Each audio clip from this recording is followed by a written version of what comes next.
All right, Mr. D, garden cleanup. What do we need to know? Because that time is here. So you want me to follow this Right, with garden cleanup? Well, maybe you can get the gnomes to help you clean up, right? Yeah. Ward off If you evil. that's the exactly. first thing I would do. Have a gnome Yeah. out there and count on it. Let it do Yeah. what it'll do. At night, yeah. Do what it does. Yep. Okay.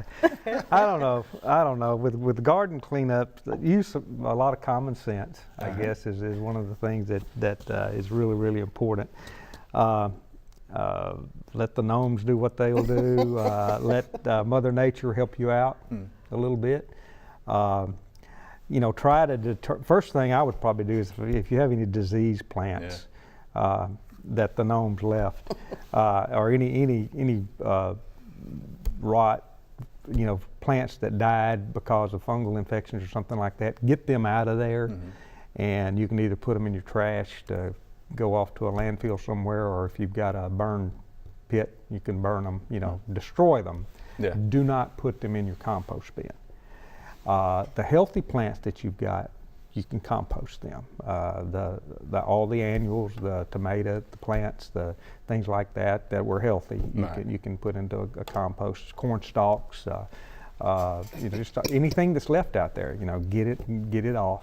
If the plants are small enough, use your mower to mulch them. You don't really have to get it off the garden site. You can mulch, and you can have it ready to incorporate into the soil next spring when you get out there and till it. But as much as you can leave, the more that you can leave there, the better off you are. We learn that in farming. When the more you take off of a field, the more fertilizer you have to add, because there are nutrients in the plant material. If you have any inorganic material out there, steaks and black plastic and things like that, of course, get that out of there, especially before you run over it with your mower, because that can create you some problems. If you have young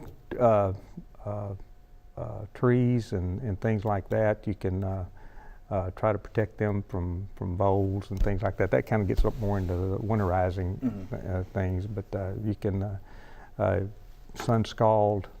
You can paint the lower trunk and lower limbs with white latex paint to prevent sun scald, which can be a problem, and things like that.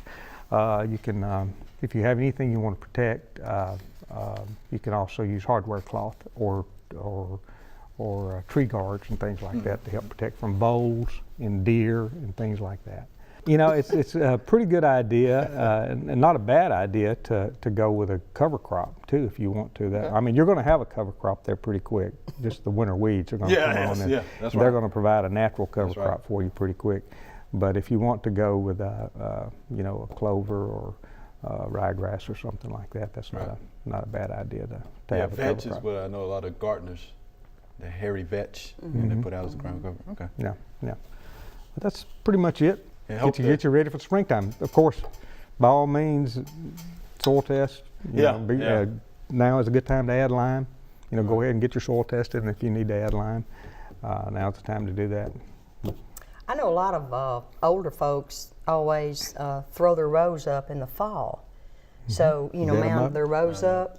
And so in the spring, which is typically can be really, really wet, they can get in there and go ahead and plant, because actually what you've got is almost raised beds. Yeah. So I've heard a lot of, my parents and grandparents always did that. They'd throw their what they call throw their rows up in the fall, so they could get into the garden early.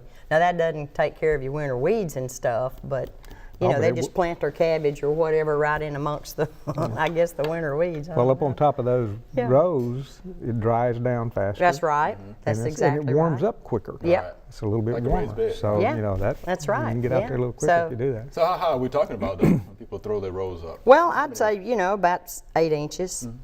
Whatever, when you have a little tiller with a furrow on it, a little plow on it. Right. Whatever, some people use tractors. Yeah. And this is also a good time, in the fall, of course, the leaves are dropping off the trees or whatever. And I used to tell folks, instead of just raking them up and put them on the curb, run over them with the lawnmower. Mulch them up. Right. Leave them there. Yeah. Leave them there. Do what nature does, but just do it a little faster. Right, because I'm surprised how many people, just bag them up and put them on the side of the road. I know. On the curb. One of the best inventions they ever did was making a mulching blade on your lawnmower. Yeah. It's just nutrient recycling. It just makes sense. Yeah, it does. And You're putting it right back in the soil. and it's neater when you're mowing your yard. You don't have to. Yeah, exactly. It's easier. You're done when you get done. Yep. All No right, Mr. D. raking. No more raking. No more raking, right? No more It's a raking. good thing. Good thing, right? Appreciate that, Mr. D. And hopefully those garden gnomes can help out too, right? There you are. All right. Thank you much.